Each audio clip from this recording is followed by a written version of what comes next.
Ladies and gentlemen, I'm delighted to welcome you today together with my colleagues from a brand new association, currENT. And currENT is the new kids on the block. We call ourselves an organization that's enabling network technology throughout Europe. You see also in our logo that we discussed over quite some time, we see the COP21 leaf in the logo. You see Europe in this logo. We are strongly committed to accelerate the European energy transition and make the most out of our power networks. Next slide, please.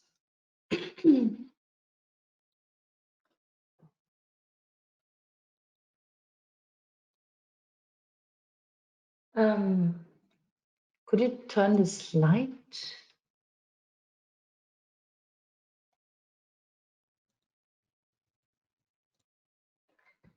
The agenda for today foresees, first of all, an introduction to currENT. And I should also mention here that this session is recorded, so you can hear it after that.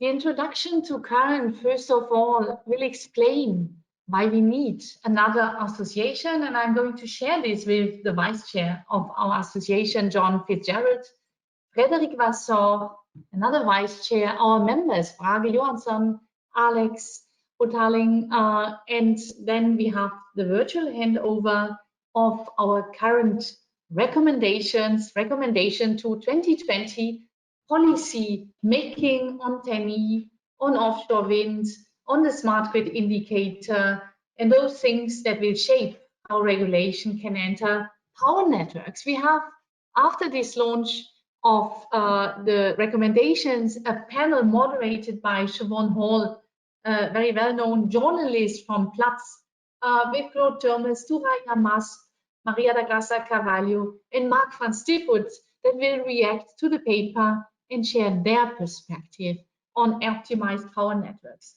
Given that we have many participants today, of course, you can also interact with the panel, with those that launched today this new association, in asking questions in the question section, and we will take them up as well and answer to them in a written way. Next slide, please.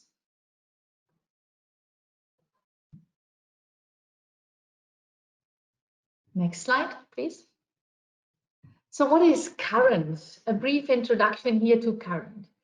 We want to see, especially in these times of COVID-19 and the need for a recovery package in Europe that is aligned with the Green Deal, we want to see the European power network recognized as a world leader in enabling decarbonization through the efficient use of modern grid technology.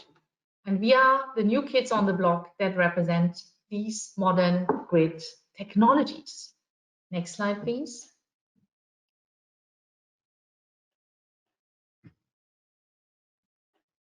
What are the objectives of our association? So the currENT members are driven by one common goal. We want to speed up the green energy transition. The current path is not fast enough to our perspective. We want to achieve our common goals through the following actions. We first of all need to generate awareness. Many people think rightly that we need to have more networks. Yes, we need more networks where it's really needed, but hardware and software combined, sometimes only software, are grid enhancing technologies that are there and that need to be used and that are not used enough today. And secondly, we need to move policy. We know that policy can be a powerful enabler, but can be also sometimes an obstacle. And we see today in European regulatory frameworks that unfortunately policy is not sufficiently pushing for adopting solutions, be it in other countries, be it across the EU, and that need to be simply taken up. We thirdly want to see technology enhanced. We need to introduce, we need to trial, we need to leverage, we need to learn from each other through a European benchmarking process. And of course, an association like ours that also wants to be a new type of association, straightforward, easygoing, very light on processes. We want to team up with others. We already interact with Wind Europe, we interact with Smarten, we interact with Renewables Grid Initiative, and we see many other partners. Welcome to the partners to get this journey successful together. I'm handing over to Frédéric Vasseur from Ampassimon to present the next two slides. Thank you, Susan. Next slide, please. So Susan has covered our objectives. Let me say a few words about our members. So our members are all very innovative companies that all provide new technologies that are all sharing the same goal, which is to optimize and maximize the use of existing power networks. So basically, all of us, we all want to do more with less, and we want to make sure that the European grids of tomorrow are going to make the best use of the technology that's available today already. The goal of the name of the game for all of us is to increase the share of renewables on the European grid, is to obviously accelerate the path towards the COP21 objectives and the European Green Deal. And in doing so, we want to help our customers who are all supplying technology to TSOs and DSOs to meet their own policy objectives and help them meet the target set by their own national governments.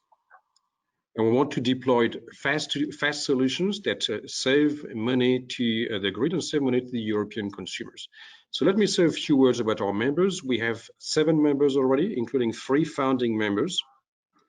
Supernode, who's developing technical solutions to decarbonize the electricity system. They have superconducting solution that will be key to enable network technology for the renewable energy transitions. We have Ampassimon, which provides hardware and software-based monitoring technologies to grid operators, such as dynamic line rating, which allow T and DSOs to move energy more efficiently and reliably through their assets, again, doing more with less. And we have Smart Wires that develops and implements innovative technologies. We advance the delivery of electricity with a smart valve technology alongside advanced analytics and consulting services. That means more renewable, improved flexibility and stability, and less constrained cost and community environmental impact. And we have members that joined recently, Line Vision, which is a leading overhead line monitoring company that provides non-contact sensors for greater situational awareness, dynamic line rating, and intelligent asset health management. We have Heimdall Power, which offers solutions to rapid transition to fully digitized energy grid assets. The Heimdall Power Neuron are intelligent sensors that measure everything from power to line inclination, line vibrations, no load, and wire temperature. We have MSSC that generates the ideas, technologies, and solutions that meet the world's demand for smarter, cleaner, and better energy. For its wind tech solutions, MSC provides wind turbine control solutions and systems design and engineering services that reduce the cost of wind energy. And finally, OTLM that specializes in the development and production of systems for monitoring and rating of overhead lines. And those systems support more efficient operations of overhead lines and enhances safety and flexibility of operations, with emphasis on dynamic utilization of overhead lines. So as you see already, 7 members, which are all leading in their field and all providing technology that allow the grid of tomorrow to be greener and more efficient in order to meet the Green Deal objectives in particular. So hand over to you again. Next slide then, please. Yeah. I think it's yours. So thank you very much, Frédéric and Suzanne. So we have developed as an organization 7 recommendations for policymakers to cover the transition. So I'll start off. Next slide, please. So the first objective we have is to align regulation with European long-term 2050 energy, climate, and social policy. So status quo, 10-year planning and implementing our way to 2050 will not suffice. We need a vision. We need plans to get us to to 2050. We need an approach that considers what needs to be done to achieve climate neutrality, what technologies are best suited to deliver the Green Deal and Europe's climate neutrality, and how can regulation facilitate their introduction and implementation at scale. That's probably the most important, and everything should be seen in that context. 2030 plans will not do. Secondly, we need to accelerate near-term investments that future-proof and strengthen the resilience of power grids. There is a very real risk that network strain and inhibits Europe's green recovery. Therefore, we need to accelerate the deployment of next-generation solutions, and regulation should support the use of these solutions, and they should be encouraged for the European grid. Thirdly, we need to optimize the existing grids and build new ones where needed. Regulation should support the optimization and reinforcement of existing grids as a first step. So firstly, we need to leverage what we have before we build replacement networks as a first step per the NOVA principle. Where existing networks are insufficient with the increase in electrification and decarbonisation, or where there's non-existing grids, then investment should be directed towards the infrastructure projects and corridors that are identified in a pan-European decarbonisation roadmap that's critical to achieving the Green Deal for Europe. Our fourth recommendation is to use social cost benefit analysis when assessing power network investments. So today, CBAs are used for projects of common interest. This needs to be revised, and I know there are steps underway this year to do that. And it needs to be improved to capture the need to support the achievement of the green policy objectives for 2050. To have flexibility of the solution, it needs to be capable of adapting to future requirements. It needs to be deliverable. Delays have dogged PCI projects and the industry for years, so we need projects that are deliverable. And disruption to the environment and communities by the works required for these projects need to be managed. The benefits of early delivery need to be assessed. And these systems, cost-benefit analysis, need to be extended not just to cross-border projects, but to national projects above a certain threshold to ensure value for consumers. For offshore grid projects where it is not possible to assess the benefits because the network doesn't exist yet, because the allocation of wind generation or solar has not been finally decided, that speaks to the need for an overall plan so that anticipatory investment can be made in those special cases with reference to that plan for the allocation of renewables. The fifth recommendation is to increase transparency in network development and operational procedures. You can't manage something if you can't see it, and today there isn't sufficient transparency. So we need to increase the consultation on network development and operational procedures beyond the utilities to the industry stakeholders who can bring their knowledge and perspective to bear, their innovation and so on, to identifying and proposing improvements that will benefit everyone. This facilitates the selection of better solutions, and transparency is central to ensuring that new technologies are fairly considered, evaluated, and ultimately the best solutions are adopted. I'll hand over now to my colleagues in Line Vision for the last two recommendations. Great, thank you, John. This is Alex Hoteling, and building off of that last point around opting for an output-based regulatory approach. Look, I think if we accept that new technology has that potential to achieve social good, and as part of social good, I would include environmental and economic good, then we must also accept that we need to move toward the adoption of new technology. And a necessary step on that path is the one that moves us closer to a regulatory model that provides an environment in which that new technology can be embraced. And I don't think that anyone would argue against that logic, but in practice, we see a challenge in that current cost-based models can create a bias towards favoring large CapEx investments. And that potential bias risks having those very people who are responsible for optimizing the grid overlooking more targeted innovative solutions that might not be as capital intensive, but offer, I think, really wide steps forward in moving us towards a more maximized grid and really making the most of what we have. So collectively, we think that an output-based approach with appropriate incentives and obligations to provide and adopt new technology really moves us in that direction. And as the name indicates, an output-based approach focuses on the outcomes that need to be achieved and does not presuppose the proper means to achieve those outcomes, which I think is important. I don't think that should be controversial. In fact, I think we could probably even apply a cliche there. If you are a hammer, then every problem looks like a nail. And that's, of course, a flawed view.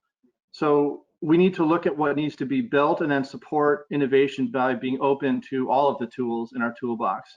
And I think that we should all be really bold and have the confidence that we can answer the challenges that we face with technology while recognizing that we need proper regulation to support that spirit of innovation.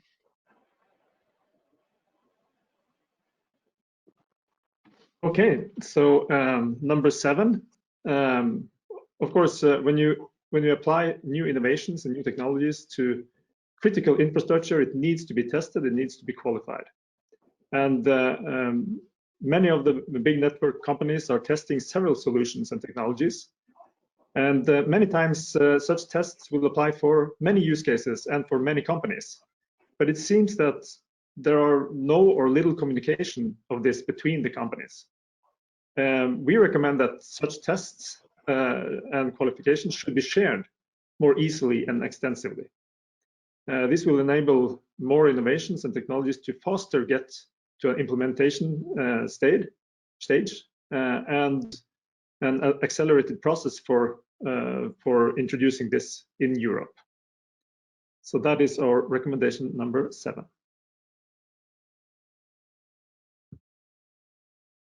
Recommendations. Okay, thanks a lot for presenting these 7 recommendations, and we are coming now to the handover of those. Can we have the next slide? It's a coronavirus due virtual handover, and you see already, you saw in our presentation, we are impatient. We want this to be adopted fast. We want to get a new reality into the power grids, and we believe there couldn't be a better time. So virtual handover of this to Claude Turmes, to Maria da Graça Carvalho, to Maria Mas, and to the European Commission that is represented by Mark van Stiphout. I hand over now to Siobhan, and I ask my colleagues from currENT, please mute yourself and take your video off, as we can only have 5 at once. Thanks a lot.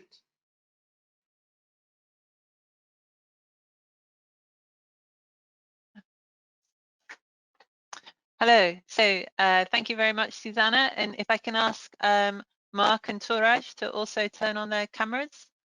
But if you can all just stay on mute for the moment. And Mark, if you're there. Okay, well, I saw him earlier, so I know he's in the room.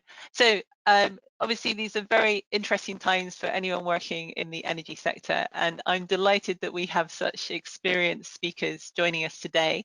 I'm just going to briefly introduce them to you.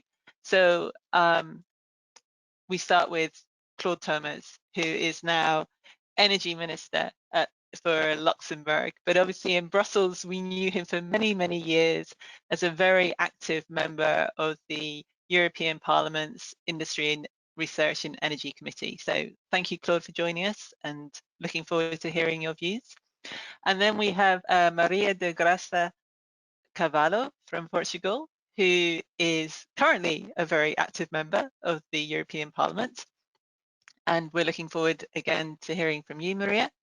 And then we have Touraj Jumaz, who is director of the Copenhagen School for Energy Infrastructure. And he's also an expert on, he's an expert on energy economics and research. So it'll be really interesting to have that input. And then finally, we have Mark van Stiphout. And Mark, if you can hear me, please turn on your camera. When he comes, There he is. Hello, Mark. So Mark is a very experienced European Commission energy official, and he's now focusing on EU energy research and innovation policy. And as we all know, the European Green Deal is a huge program that the Commission is working on, so I'll be very interested to hear his views as well. Now, we don't have much time, as is always the case. So I'm going to ask each of the speakers to talk for, say, 5 minutes. And I'm going to give you a heads up when you get to about a minute to go. I'll sort of flash a red card so you know there's a minute to go. But we'll start with Claude. If everyone else can stay on mute, we'll start with Claude. Claude, if you could unmute yourself, and then you have the floor for 5 minutes.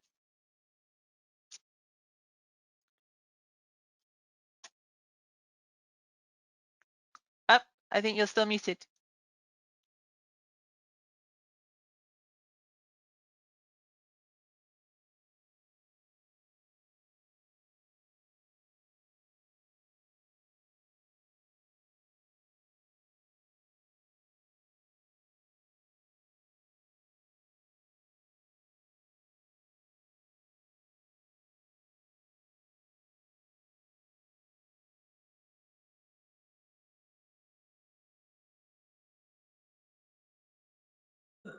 Unmute. Okay, now we have you. Excellent. Go ahead, Claude.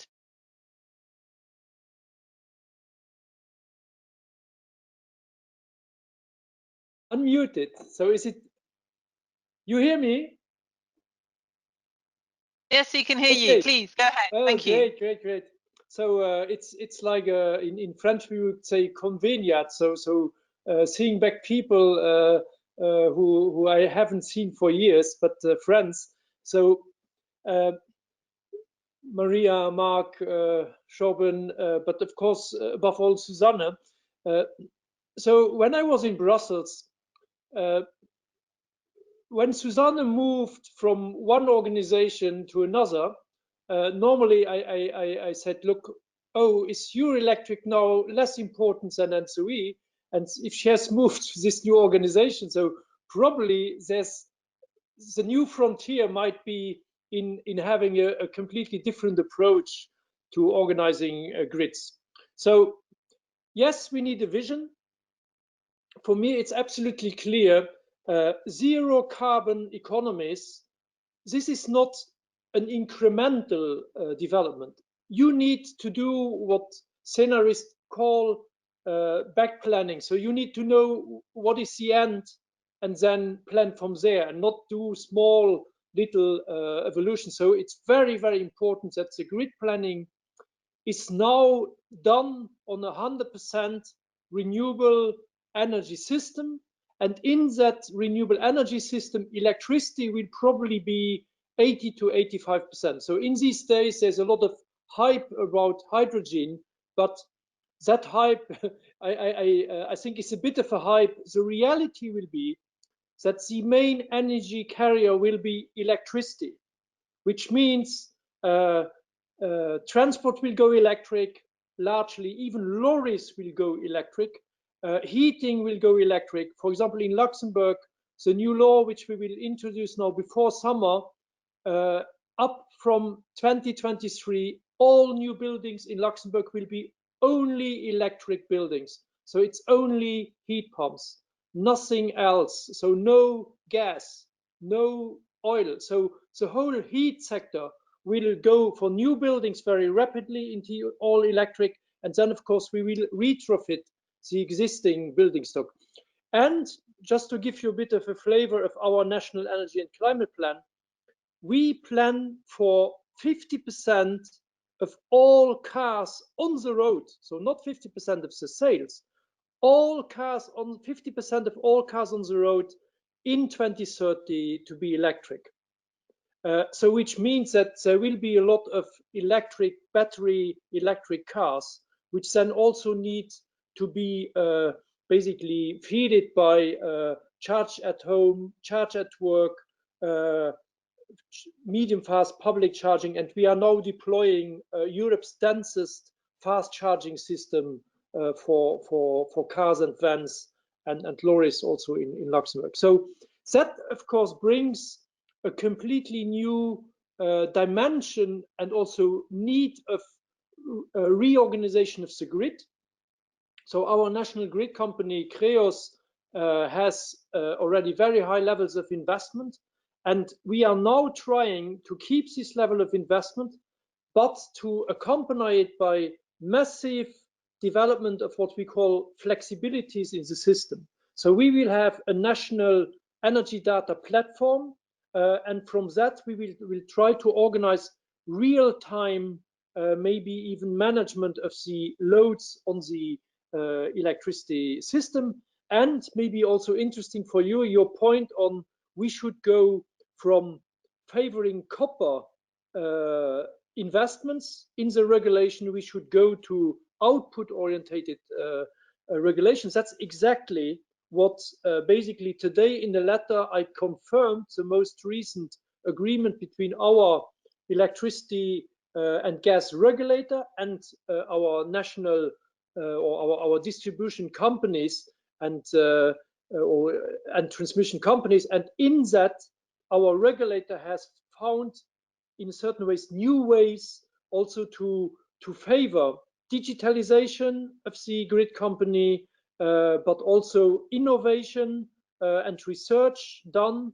And of course, if they come up with projects which favor flexibility to replace copper, that they will get a similar investment return than what was before only for capex. So it's now more a mix of capex and also opex. So trying to do to make Luxembourg a front runner not only on the energy and climate front, but also a front runner on what is a modern design and a modern operation of grid. We will also massively invest into research and innovation, and maybe beyond the meeting of today, I would be really pleased to basically have you in Luxembourg to sit down with us to see also what kind of innovation and demonstration projects do we need now in order to favor that massive uptake of renewables and that massive electrification of the overall energy system. Maybe two last remarks on Europe, more European dimension. Next week we will have a meeting of the North Sea energy ministers. So Luxembourg is part of that through Benelux, and there my big point will be that we need to think now big, also in infrastructure. So now is the moment to roll out really the end plan of grid in the North Sea, and we have to stop also there doing one project and the next one. So if we want to have 450 gigawatts of offshore wind in Europe, then we need now to plan. I have seen your red card. I will come to that. Okay. So good. to plan not only roll out in the North Sea, we will take the German presidency also to move ahead on Baltic Sea, and very interesting, Romania, Bulgaria, Turkey now see also the interest of developing offshore wind in the Black Sea. And then finally, one critical remark on the EU Green New Deal. 85% of the recovery money goes national. I repeat, 85% of this 750 billion go to national governments, which in my eye is really not optimal, because we should, and that's what we need to do on the last 2-3 weeks of negotiations now, we need more European projects through the recovery fund, be it grid in the offshore, so in the seas, grid on land, innovation projects, and so on and so on. Okay, good. That's brilliant. That's brilliant. Thank you. We can come back to that in the debate if that comes up. But if you could put yourself back on mute, and then we can go to Maria. And Maria, if we could hear your views for 5 minutes, please. Thank you very much. I hope that you can listen to me. I would like to say good afternoon to all. I'm very pleased to be here with so many friends. Hello, Claude, we miss you. So it's very nice to be again in a debate with you. and I'm very honored, and thank you very much for the invitation to be part of this debate. I will touch briefly on the energy transition, on the importance of decentralization and empowerment of the consumers, and my favorite topic is the role of research and innovation and technology for all of that. And I will finalize with short comments to your new initiative and to your recommendations. First, a small remark to what Claude has said. Don't forget the offshore in Spain and Portugal. North of Portugal, Galicia, we have plenty of offshore. So in your examples, if you could also mention these two, appreciate. So energy transition is now a very concrete possibility. Some projects that 20 years ago were considered an objective but not a concrete reality are now possible due to the advancement on the technologies, and are possible also with economical affordability.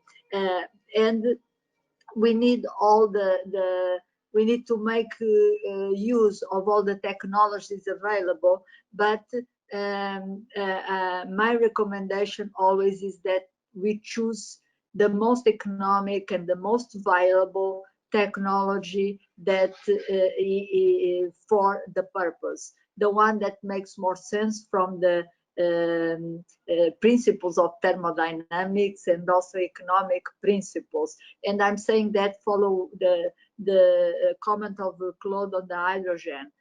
I'm favorable to hydrogen for certain situations where electrification is not possible. But if electrification is possible, it's cheaper, it makes much more sense from the physics principle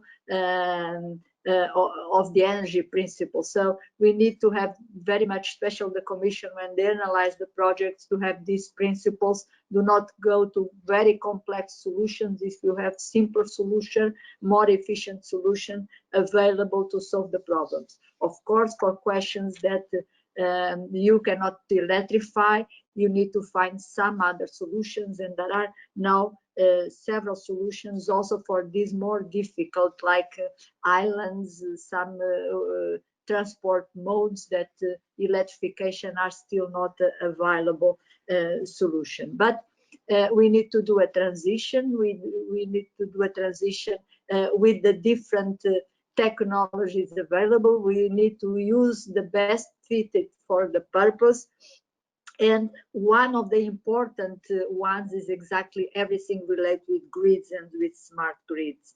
And this is very important because one point that is still missing, and we are very delayed on that, is in the empowerment of the citizens, of the consumers, and the energy communities. We have that in the energy package, but in reality, very few has been done. And I think that one of the barriers is relate with the grids, because the grids have to have the capacity to support the flexibility required for the more empowerment of the citizens. This will be very important for the energy efficiency, for the decentralized production of the renewables, for a better management of the energy in buildings and in small communities. So it's one of the priorities that I would push for the near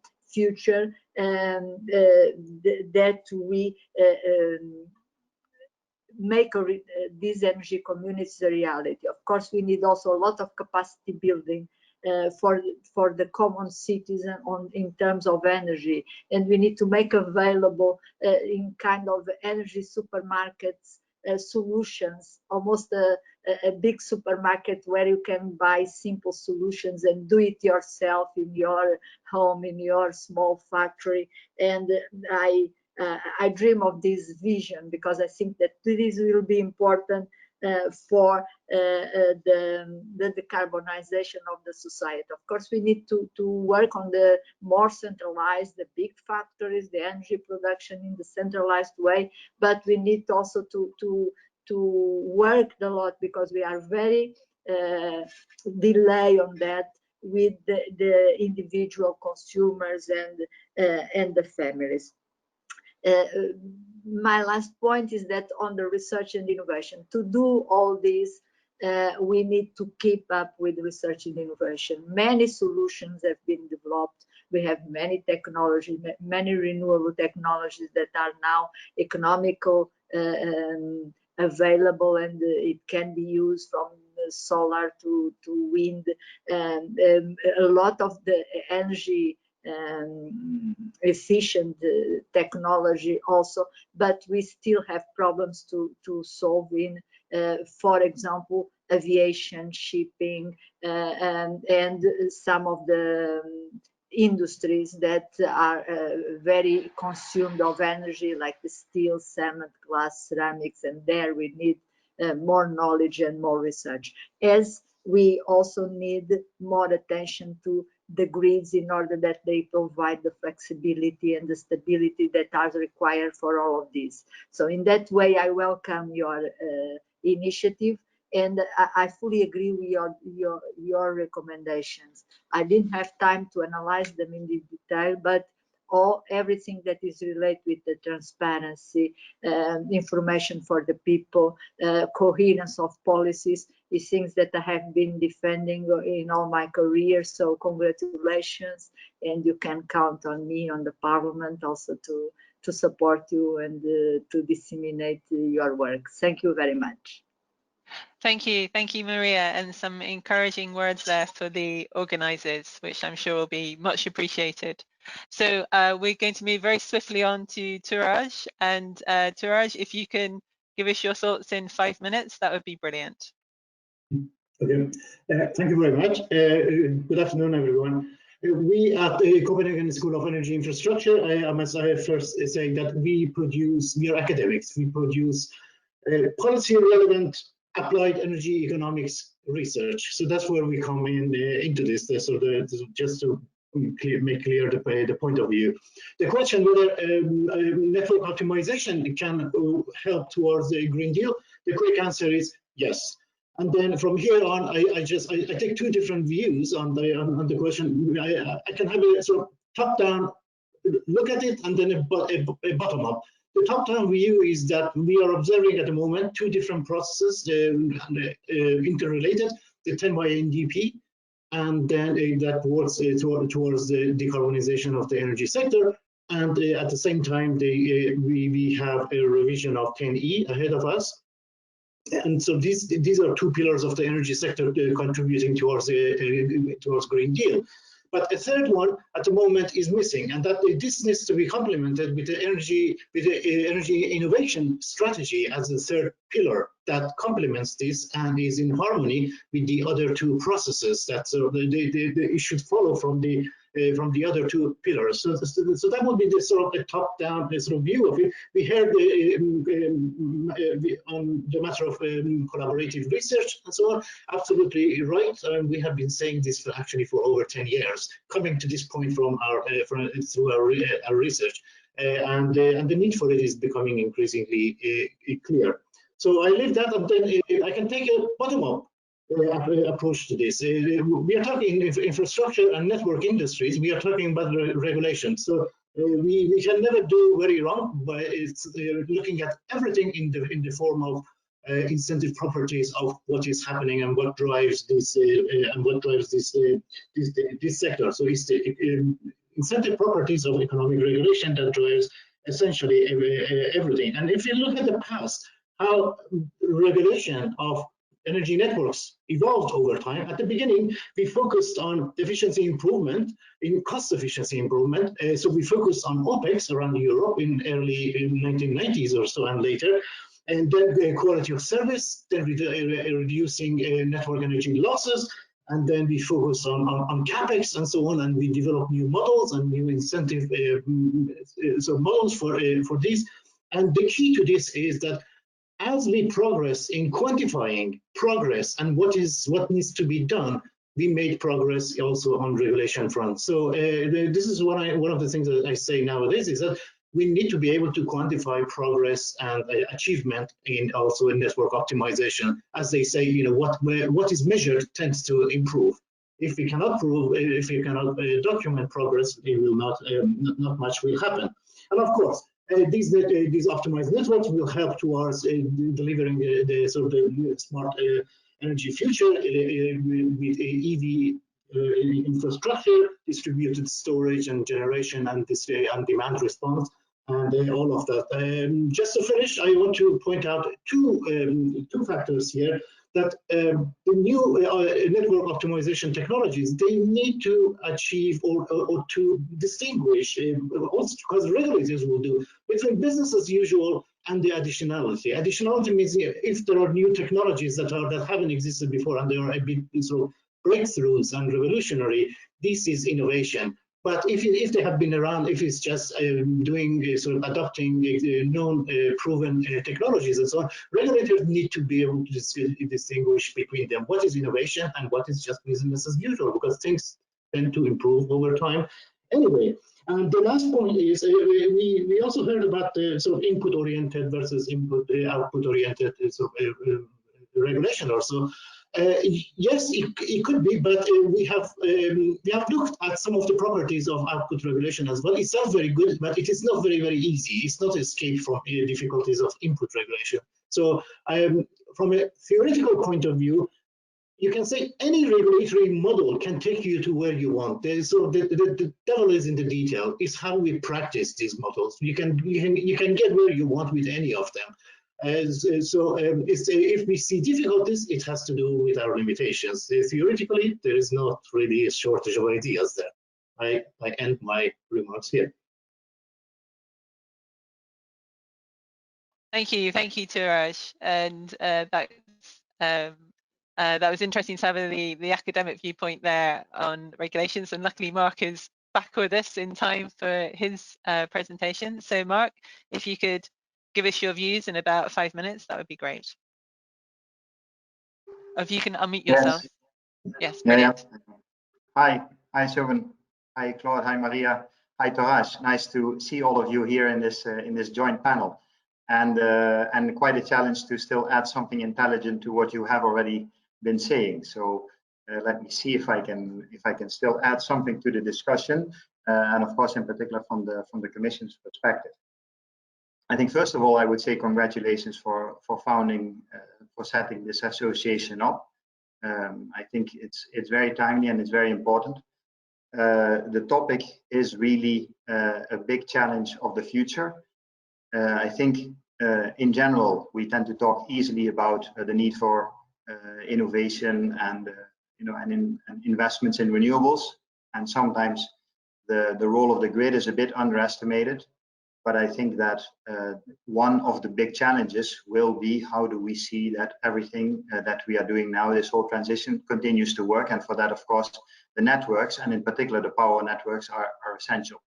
So I think that's already a very important point. And of course, we are going to address that now with the energy system integration communication that is coming out in a few weeks, and that's under preparation. And there are a lot of more things to come in the coming months and year that are, I think, really aligned with what you are arguing for. So I will not try to go through all of these things, but let me maybe highlight a few things that I think are particularly relevant for this discussion. I think first of all, of course, the Green Deal, the increased ambition for 2030 to go to 50 or 55% CO2 emission reduction will have a big impact on the energy system, and in particular on the power system. If we're talking about the 20% renewables now, we think this is something like 35% renewables in the electricity system, which already in many power systems, Claudia, still muted. I think in many systems in Europe, this already.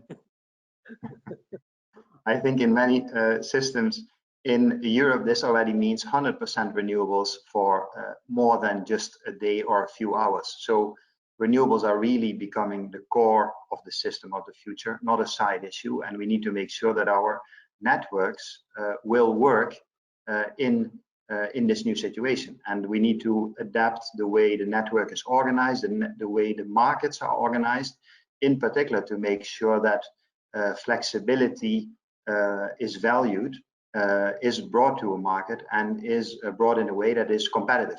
So that it's not a market designed for large-scale fossil fuel power plants, but a market that is designed for the small-scale renewables or for the energy communities.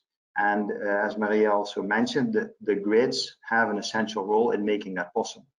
And so this is really the innovations that are needed. That is not just a matter of technologies, but also a matter of systemic innovation, of really changing the way the system works. And the design of those markets is also an innovation challenge. And I think it's a challenge that requires network operators to cooperate closely together, because it means that the local system as well as the large-scale transmission system needs to work together, and the market parties need to work together. It's on the one hand a matter of designing those markets so that they are open and competitive also for the small-scale consumers and producers, for demand response and all these kind of things, for electric cars. But it's also a matter of making sure that the digital infrastructure that needs to support this, let's say, very rapid response, the ability to provide flexibility from a lot of distributed sources in a way that is easy for consumers, means that the digital infrastructure needs to be settled. And so what we're doing with Horizon 2020 and Horizon Europe is really supporting that kind of innovation, bringing network operators together in relatively large projects with the aim to create a common view on how such a market should look. And that is something that is for us very important, as well as bringing the network regulators into that discussion so that they can anticipate the innovations that are coming and not, let's say, wait for the finalization of a project and then say, let's look at what this is doing and then take 2 years for that and then maybe change the regulation. I think we need to be in a much more interactive discussion. And so there also, I think, the association like yourself can really help in triggering that debate. From our side, we are trying to do that. We have the Bridge project where we bring a lot of smart grid projects together to build this common view on a flexibility market of the future, to drive this systemic innovation in a coordinated way across Europe, and to bring in also the regulators to have a real interactive discussion. And I think if we look to the future, as you all said, the technology innovations are becoming more and more important. And it means that we really need to be targeted in where we invest our budget. And I think it means that we also need to have a very good and solid analysis that underpins the way we want to invest. And I think that we have been doing in bits and pieces so far. There is, of course, a lot of inherent knowledge in everybody who is involved in innovation and in drafting Horizon 2020 or Horizon Europe work programs or national programs, for example. But a real public debate where we can discuss, with the clear ambitions that we have, what are the most efficient investments in research and innovation, is something that, from our point of view, is duly needed. And so that is why we are working on a clean energy transition research innovation report that we want to publish in autumn of this year, where we really want to present an overview of the status of the technologies, the technology gaps, the competitiveness of the European industry, the value chains, so that we can really identify where we need to act, where we can be most efficient with our investments and our support in innovation, not just in Horizon Europe, but also with all the other instruments we have. That's it. Okay, thank you, Mark. Yes, well, that was an excellent overview of what the Commission is up to. We have very, very little time, so I think I'm not sure we can actually have a debate as such because there's not enough time. But perhaps just to pick up on one point, which appears to be the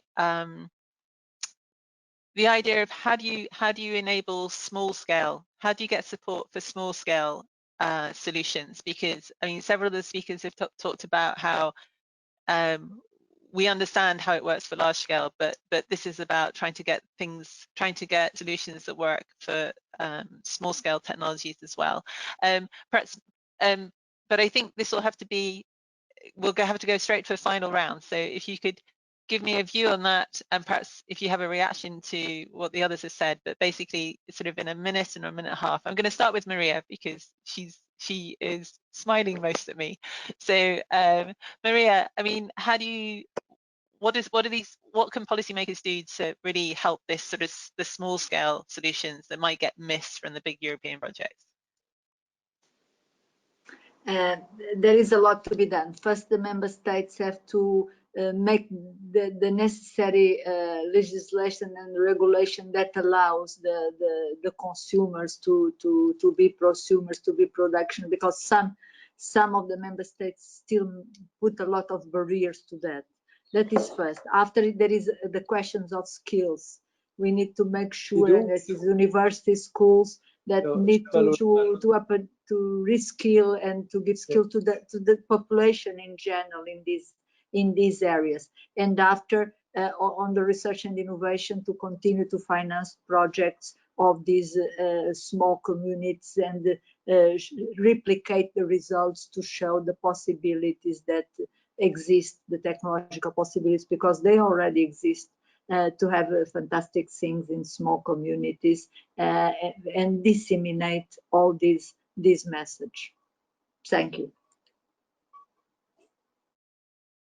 Thank you, Maria. And then I'm going to come to Claude last. I'll give Claude the last word. Or does he have to go? It's I can't. So I'm going to come to Touraj next, and then Mark, and then the last word to Claude, if that's okay. So Touraj, if you have just a minute to react and to talk about how these sort of small-scale solutions that we were discussing earlier about optimizing the power grid, what would you see as the most important thing to happen in the next 12 months that helps that kind of technology? Okay, I'll be very brief. As we heard, many technologies exist, but where things stop or fail, we see these is that the business models. We still have difficulty putting together business models that actually work and somebody makes some money in smaller scale operations and overcome the transaction costs and bringing together the dispersed benefits that are in these sectors. We still need to find market-oriented or regulated solutions. In smaller scale is very difficult to have deep markets in there where we are functioning markets, and we need to look for other kinds of solutions where there's these some business models can work. There is a major problem of making money for anyone in these in the existing business models, the way I see it. Okay, thank you, Touraj. And then Mark, I mean, you mentioned that the Commission is going to come with a clean energy and innovation. Was that a strategy, another strategy report from the Commission this year?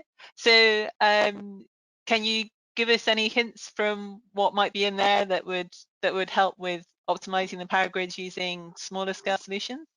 Yeah.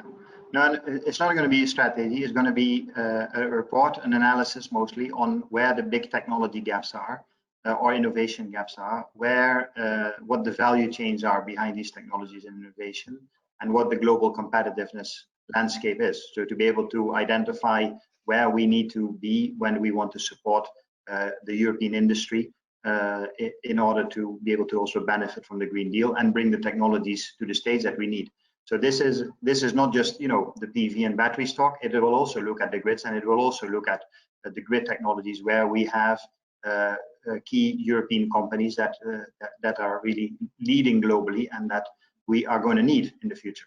And just on the link between, let's say, this and the local initiatives, I think for me, what Touraj say and Maria say is not contradictory. It's on the one hand making it easy by creating a market framework that is predictable and that doesn't change, let's say, from one town in Germany to the next, and a data infrastructure that is accessible across Europe according to the same interoperability principles, the same data infrastructure, and so that it's very easy for individual local communities to tap into that and locally solve the things based on an overall system, so that we don't get a divergence, but we make it much easier for anyone locally to connect to the bigger system.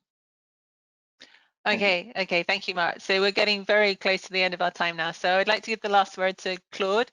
Claude, if you have a minute just to react to what you've heard so far, and if you have a particular view on how optimizing power grids, like using smaller scale solutions for optimizing power grids, what kind of things, what can policymakers do to support that?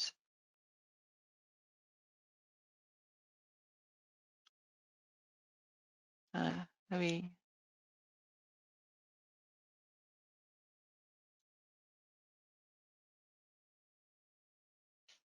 Oh,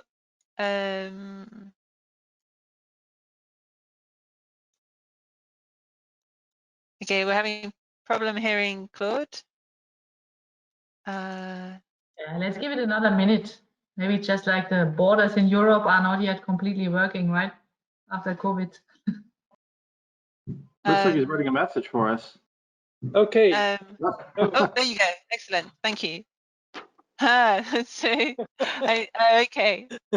Now it's my problem is solved. Somebody didn't want to make me speak, so something which probably all moderators dream about, the wet dream of moderators. Sure. Yes. But now, Claude, please share your thoughts. I think it's first good news that Commission tackles also the industrial capacity of Europe when it comes to grid. So it's not only about wind, solar, batteries, electrolyzers. Grid is central to the future, so we need to also work on that. So what we are doing again in Luxembourg, so we are now next week we will come forward with a major support program for wall boxes. So charge at home and charge in multi-apartment residences. And there we give a special subsidy if you install from the very beginning on intelligence, so that you have a display that not only one car can go electric, but that 10 or 15 or 20 cars can go electric. And that will, of course, ease the integration of electromobility into the grid. I think the way how charging is now organized will have a major impact on and can relieve stress from the grid. So that's one what we are doing. Second, what we are doing is PV renewable energy communities, where we try to organize a test field from how can you optimize your own solar with your heat pump and your electromobility, and creating a legal framework where that is possible. And we are very interested also in Luxembourg to be one of the front runners on local flexibility markets. And Torash, I think, is right. It's not easy to see where you will make money in the early days. So we need to see how we can create playgrounds for local flexibility markets where somebody needs to put some money in the pot. And what we are doing in Luxembourg also is we will establish on the fringe between our grid operator and the university a lab where we will try to test all these kind of new frontier innovations. And it's very often organizational innovation or software innovation more than hardware innovation.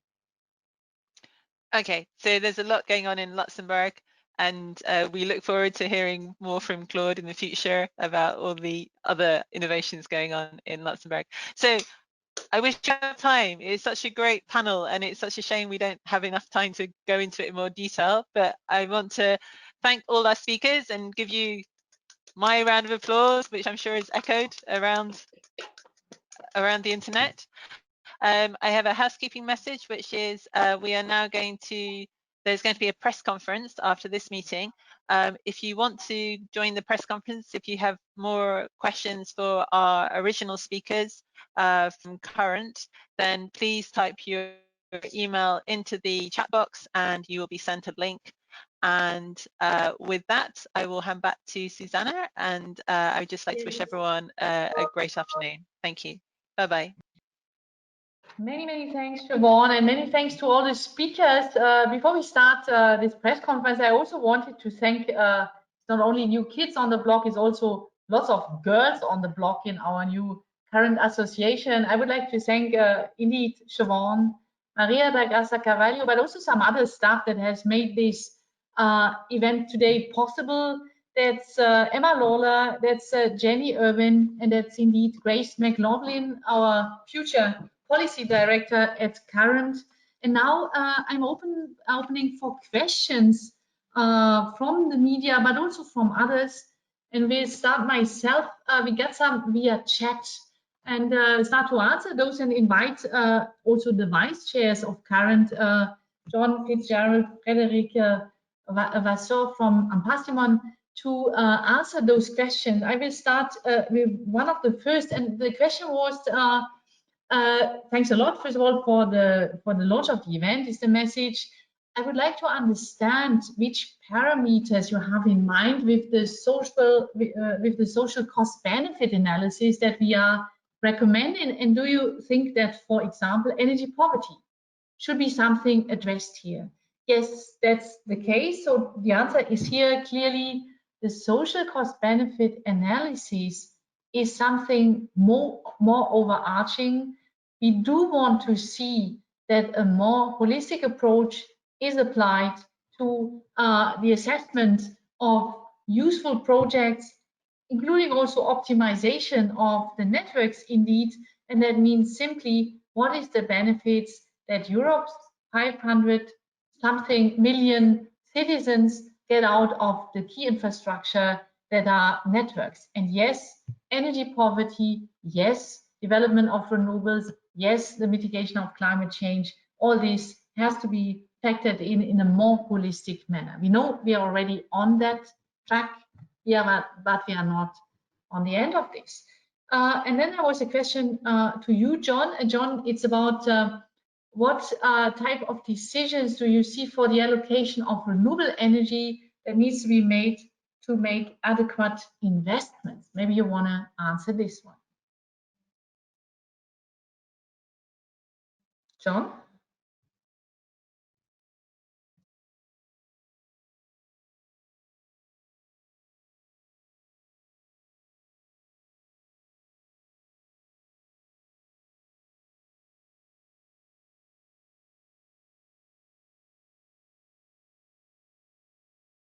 John? I think you are muted.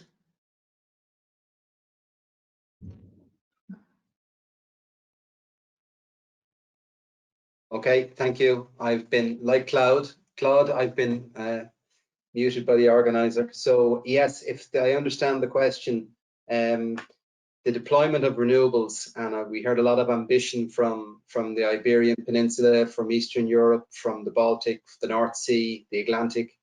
I think that that's going to be key in dictating where the infrastructure needs to be, what type of infrastructure we need. So I think it's back to, we need to envisage 2050 and the allocation of renewables across Europe, and then figure out the best and most economic way of transporting this renewable energy to the markets and between the markets. So I think a plan, a framework for 2050 is key, and the allocation of renewables needs to be done in concert with the development of grids that are vital to securing and evacuating this renewable power to power our economies. Excellent. And the question to maybe Frederic, you can answer this one. Question, how can one join? How can a company join currENT? What are requirements? Oh, well, that's very easy. Very easy. You have to be an innovative company that provides technology related to the grid, anything that makes the grid more efficient and more effective, and where you want to contribute to greening the grid and the European energy framework in general.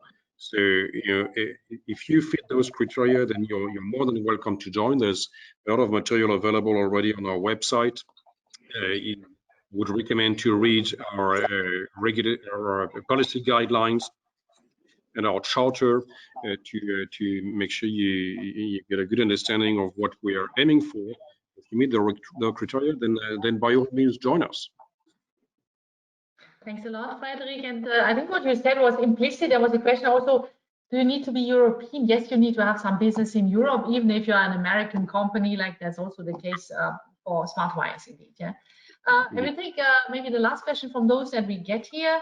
The question was, usually grid operators are very conservative when it comes to innovative solutions. Regulation should open a possibility to address this risk and enable the necessary tests. How is this addressed? Yeah.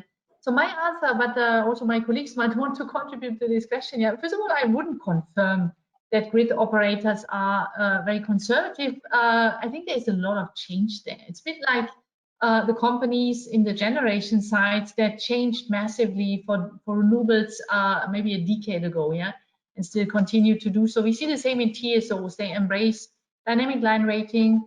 They embrace storage concepts. They are aware that, for example, the electrification of heating, cooling, and transport will require much more flexibility. And so we see an opening and a more open mind there. But it's true as well, and was said by my colleagues at the presentation of our core and key messages. Yeah, it's also true that this incentive regulation that is so CapEx heavy, yeah, is not necessarily pleading in favor of taking other solutions. That's why output-based is so top important. Yeah, but maybe my colleagues want to contribute to this point as well. I don't know, Alex, you want to say something on that? Thanks, Suzanne. I agree with your comments. I think that really there are two parties involved. So regulators, of course, but you mentioned TSOs as well. And TSOs want to pursue projects that they think will have a high likelihood of being approved. And so they need to know that there's an encouragement from regulators around innovation so they can go down that path, because these are projects that by definition are new. And so they want to have the confidence to make sure that they'll be able to see these projects through without that risk of perhaps being rejected. And I think that really we also need to think about how we quantify the value of innovation, because when things are a known quantity, I think it makes people more comfortable in how to present a cost-benefit analysis, how to present a value proposition. But if those gains from innovation are hard to quantify, then I think that becomes a barrier. So you addressed the CapEx situation. I do think that it's in the regulator's best interest to certainly motivate through incentives, but also where appropriate mandate innovation be adopted, because I think those are the two prongs that will move this forward. Thanks a lot, Alex. Unless there is questions from media representatives, I'm just asking my colleagues, Emma or Grace, if that's the case, to put them in now. It doesn't seem to be the case. Then I would conclude here with the following statement. What is the next steps now for the 8 companies that we are currently in current? What are we doing now? Our most important objective is to ease the uptake of new technologies in the interest of the European citizens and in the interest of the climate agenda. And this will happen through our active involvement in 10E. That is the update that's foreseen, that is absolutely critical, and it was critical when it was invented in 2013 to get the grid expanded. But now we need to look into other tools as well. Optimization of the European infrastructure is totally crucial here. Offshore grids are crucial here. My colleague John Supernode focuses on offshore, not only in the North Sea, indeed as well in Spain and in Portugal. That's absolutely crucial. We are looking at the SCBA, the social cost benefit analysis that is needed to get the planning to the next level. We are looking at the smart grid indicator. We will be present in the Copenhagen Infrastructure Forum, and we will also explore our interaction with the Copenhagen School for Energy Infrastructure.